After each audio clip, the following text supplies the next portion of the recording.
భక్తుల పాలిట వరాల సిరిజల్లులు కురిపిస్తున్న శ్రీ పుణ్యలింగేశ్వర స్వామి దర్శన భాగ్యానికి వేల మంది భక్తులు తరలివస్తున్నారు. అంగరంగ వైభవంగా నిర్మితమవుతున్న శ్రీ శ్రీ శ్రీ పుణ్యలింగేశ్వర స్వామి క్షేత్రం పురవైభవంగా వర్ధిల్లుతుంది.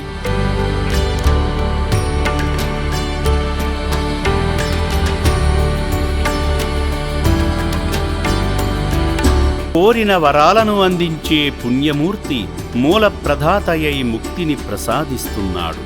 ఈ మహాపుణ్యస్థలిలో స్వస్తి శ్రీ విశ్వావసునామ సంవత్సరం ఉత్తరాయణం వసంత ఋతువు చైత్రమాసం ధనిష్టా నక్షత్రము కృష్ణపక్షం దశమి బుధవారం నాడు శివయ్య ఏర్పరచిన శుభముహూర్తాన ఆ కైలాసనాథుని తొలి దర్శన భాగ్యానికి పవిత్రమైన తొలి పాదాన్ని మోపే సింహద్వార రాతి దర్వాజ పూజను భూమాత పులకించేలా పుడమి మురిసిపోయేలా ఆది దంపతులు భువి నుండి దివికి దిగివచ్చేలా పుణ్యక్షేత్ర చైర్మన్ గౌరవనీయులు శ్రీ గట్టు శంకర్ గారు శ్రీమతి శ్రావణీ శంకర్ గారు ప్రత్యేకమైన నిష్ఠానియమాన్ని పాటిస్తూ ప్రతిష్ఠించారు.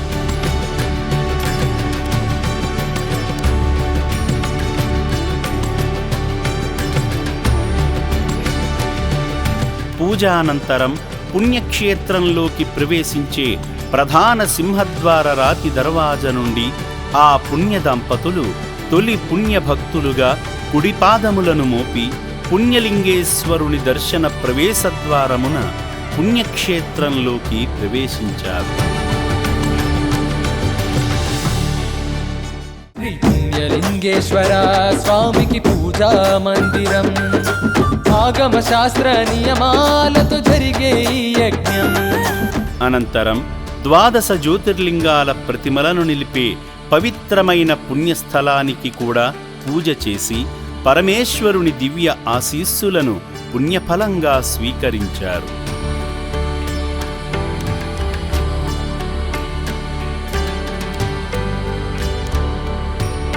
స్వామివారి క్షేత్ర నిర్మాణం శరవేగంగా పూర్తి కాబోతోంది. క్షేత్ర నిర్మాణంలో మీ పవిత్రమైన చేతులతో ఓ ఇటుకను అందించాలని ఆశించేవారు త్వరపడి క్షేత్రాన్ని దర్శించండి. పుణ్యలింగేశ్వర స్వామి ఆశీస్సులను సంపూర్ణంగా అందుకుని మీ కుటుంబ యోగక్షేమాలకై హోమం జరిపించుకుని మీ వంతు బాధ్యతగా స్వామివారి నూతన క్షేత్ర నిర్మాణానికి ఓ ఇటుకను అందించండి. వీలైతే మీ వంతు సాయంగా నిర్మాణానికి ఉపయోగపడే విధంగా సహకరించండి. ఆశ్రమంలో ఉన్న 600 మంది అనాథుల ఆకలి తీర్చే ధర్మదాతలై శ్రీ పుణ్యలింగేశ్వర స్వామి ఆశీస్సులను అందుకుని పుణ్యపునీతులవుతారని ప్రేమతో మిమ్ములను ఆహ్వానిస్తుంది అమ్మా నాన్న అనాథ ఆశ్రమం.